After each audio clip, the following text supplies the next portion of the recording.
Alors bonjour, je suis Sylvie Cartier, professeure titulaire au secteur orthopédagogie du département de psychopédagogie et andragogie de la Faculté des sciences de l'éducation de l'Université de Montréal.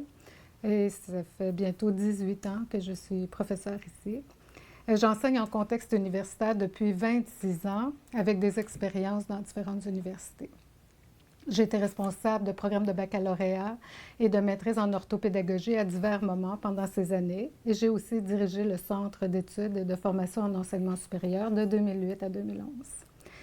Le but ultime de mon travail de recherche et d'enseignement est de mieux soutenir l'apprentissage de tous les élèves à l'école. De tous les élèves à l'école, donc sans exception. Donc la question principale pour moi, c'est d'offrir et de soutenir une scolarisation à tous, les élèves et les étudiants. C'est une question fondamentale pour moi d'équité sociale. L'école est le système qu'une société se donne pour scolariser ses enfants, ses adolescents et ses adultes en formation continue. Et ce système social a pour mandat, pour moi, d'offrir une chance égale à tous d'apprendre, et c'est d'ailleurs ce qui est reconnu dans les programmes de formation. Une chance égale aussi de réussir à réaliser les aspirations personnelles et professionnelles qui se donnent.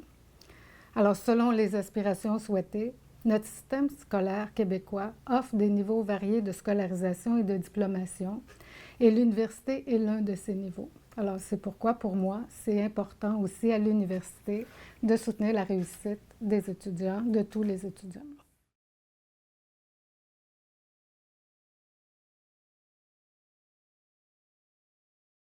Alors, dans cette idée de scolarisation pour tous, dans mon travail, je tente de maintenir un alignement entre ma recherche et ma pratique. Je suis chercheur aussi en sciences de l'éducation, en orthopédagogie.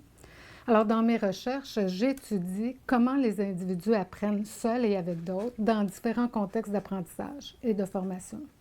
Alors, pour moi, mon angle d'étude est celui de mieux comprendre cet apprentissage qu'on appelle autorégulé, autonome, et les problèmes qui se posent dans ce contexte. Alors, mon regard, dans ce dernier cas, se porte sur la relation problématique entre un individu et un contexte. Un individu qui n'arrive pas à s'adapter à un contexte et un contexte qui n'arrive pas à soutenir l'individu dans son adaptation.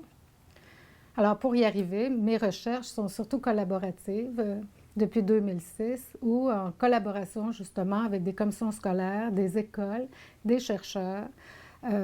On travaille à voir comment on peut mieux soutenir les élèves à l'école, mais dans des pratiques authentiques de classe. Et une des situations privilégiées dans mes travaux est celle de l'apprentissage par la lecture, parce qu'avec la lecture, c'est le contexte le plus intéressant pour travailler l'autonomie des personnes. Et notamment dans le contexte actuel où on parle de lecture multimodale, de multilittératie, où on doit lire des textes écrits, mais aussi des images vidéo, des graphiques, des figures, des photographies. Alors, c'est vraiment un contexte de développement d'autonomie fantastique. Alors, j'appelle ça comme situation l'apprentissage par la lecture. Et j'y travaille depuis de très nombreuses années.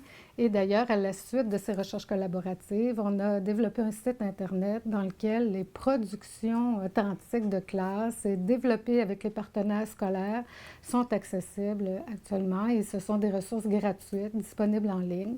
D'ailleurs, le site a pour adresse apprendreparlalecture.éducation. Alors, bienvenue à tous.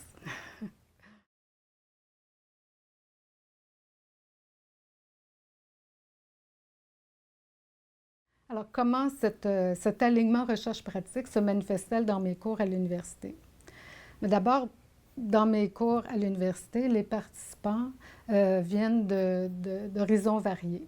Par exemple, il y a des étudiants qui sont débutants à l'université, donc ce sont les premières expériences. Il y a aussi des étudiants expérimentés qui reviennent aux études après avoir été sur le marché du travail. Dans les cours gradués, on a des enseignants qui viennent se perfectionner, mais on a aussi des personnels scolaires d'autres fonctions ou d'autres métiers. Et souvent, les enseignants même nous viennent de niveaux variés, allant de la maternelle jusqu'au poste secondaire. Et dans ces groupes, il y a aussi une grande variété de participants.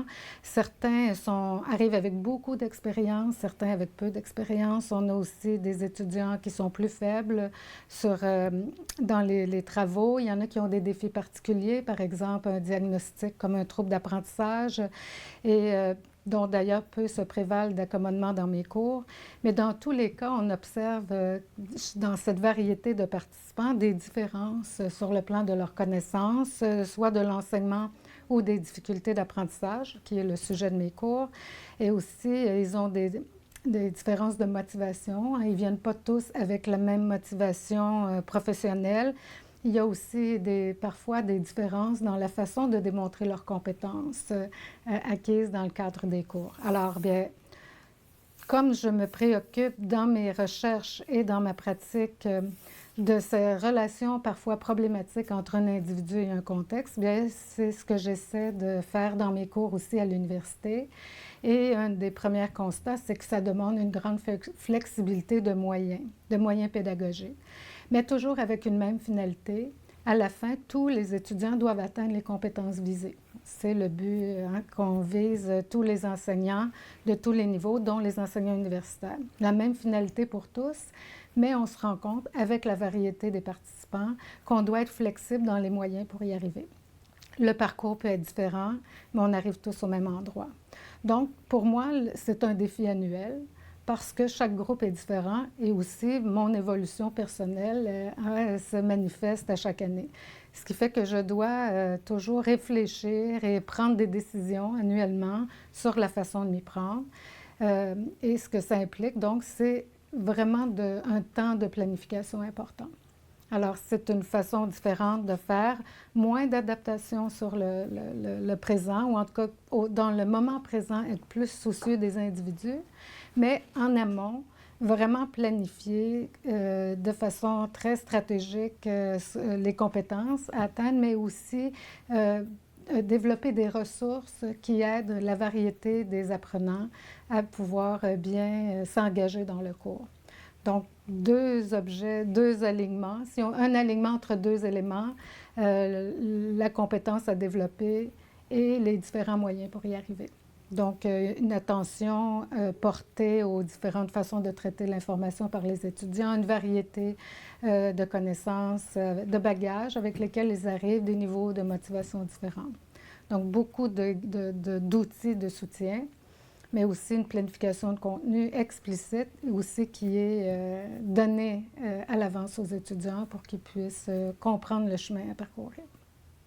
Cette façon de planifier permet aussi, donc, en amont, d'anticiper, ou en tout cas de prendre en compte dans le cours la variété des participants, ce qui fait que dans l'action, dans mon travail, j'ai moins de suivi individuel à faire au moment du cours, parce que là, il y a beaucoup de ressources, beaucoup d'outils de soutien, comme des stratégies qui leur sont proposées, des façons de faire, des grilles de réflexion sur l'avancement de leurs travaux, des guides aussi sur le travail en équipe, quelles consignes se donner, quelles sont les règles de travail, une planification des étapes et des délais. Et alors, ils ont plus d'interaction entre eux et aussi avec des outils qu'on appelle de médiation là, ou de soutien et qui permettent justement de développer leur autonomie et de développer les compétences visées. Alors, c'est vraiment de cette façon-là que je travaille maintenant.